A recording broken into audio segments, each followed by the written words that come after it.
Hello বন্ধুরা, আসসালামু আলাইকুম। স্বাগতম জানাচ্ছি সবাইকে। তো বন্ধুরা, আজকেও দারুণ মজার একটা ভর্তা রেসিপি নিয়ে হাজির হয়ে গেলাম। বন্ধুরা, এই ভর্তা রেসিপিটি আপনারা পরিবেশন করতে পারবেন খিচুড়ির সঙ্গে, সাদা ভাতের সঙ্গে, এছাড়াও খুদের ভাতের সঙ্গে।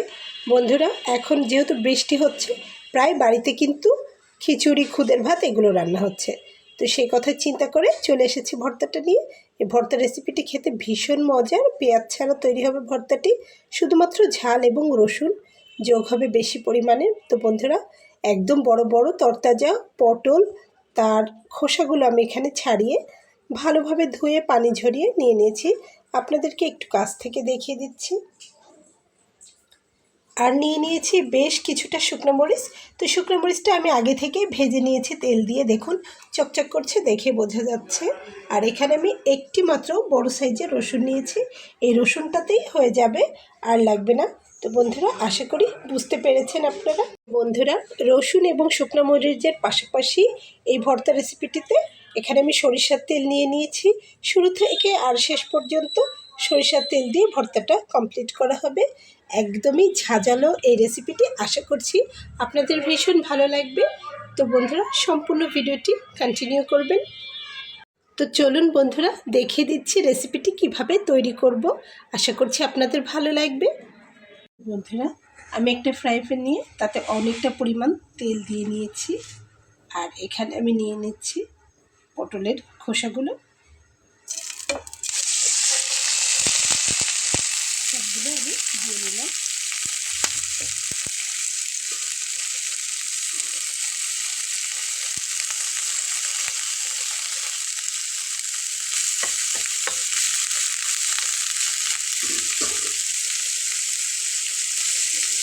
তো এগুলোকে একটু ভেজে নেব।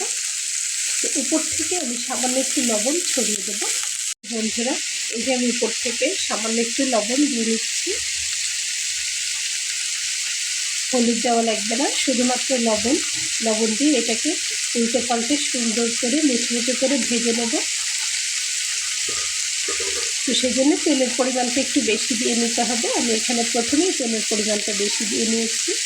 ঠিক এভাবে আমি এটাকে ভেজে নেব। আপনারা চাইলে ঢাকনা দিয়ে ঢেকে দিতে পারেন।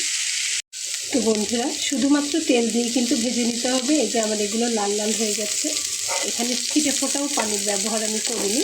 এখন এগুলোকে আমি একটু সাইডে সরিয়ে দিচ্ছি। ভাজা কিন্তু হয়ে গেছে। এখন এখানে আমি মরিচগুলোকে আরেকটু গরম করে নেব। আর সেই সঙ্গে আমি এখানে রসুন দিয়ে নিচ্ছি।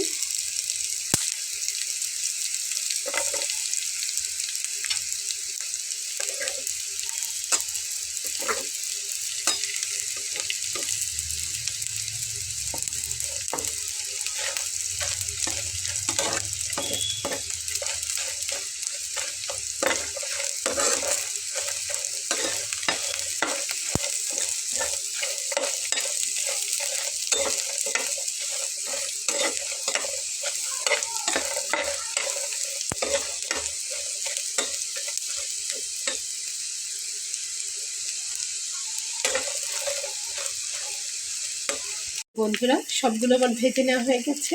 এখন আমি শিলপাটাতে বেটে নেব একসঙ্গে। চলুন বেটে নেওয়া যাক। তো বন্ধুরা, শিলপাটাটা একদম ধুয়ে এরকম শুকনো করে আমি নিয়েছি। আর এই যে দেখুন, সবগুলো একদম ভাজাটা মুচমুচে কিন্তু করে নেওয়া হয়ে গেছে। এগুলোকে আমি বেটে নেব। বন্ধুরা, এই যে ভর্তাটা কিন্তু আমি বেটে নিয়েছি। তো এখন আমি এখানে রসুনগুলো নিয়ে নিচ্ছি।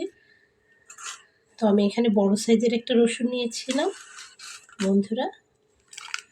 আর আমি দিয়ে নিচ্ছি শুকনো মরিচ ভাজা।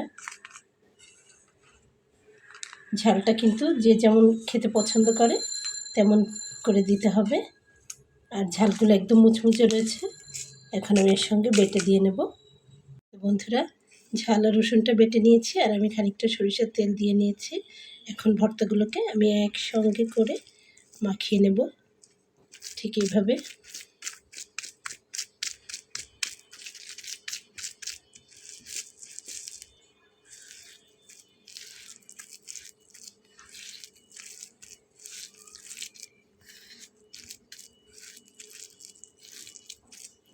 ঝাল এবং রসুনটাকে কিন্তু আমি একবারে মিহি করে নিইনি।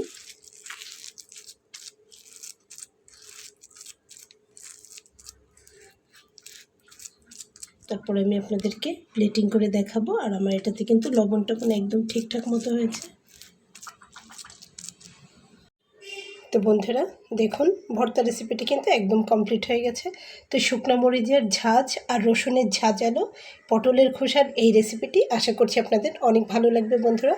তো এই রেসিপিটি কিন্তু খুদের ভাতের সঙ্গে, খিচুড়ির সঙ্গে আর সাদা ভাতের সঙ্গে আপনারা একবার করে দেখতে পারেন, খেতে ভীষণ মজার হয়। তো আশা করছি রেসিপিটি আপনাদের ভালো লেগেছে বন্ধুরা। রেসিপিটি যদি ভালো লেগে থাকে তাহলে আমার এই ছোট্ট চ্যানেলটিকে সাবস্ক্রাইব করে সঙ্গে থেকে যাবেন।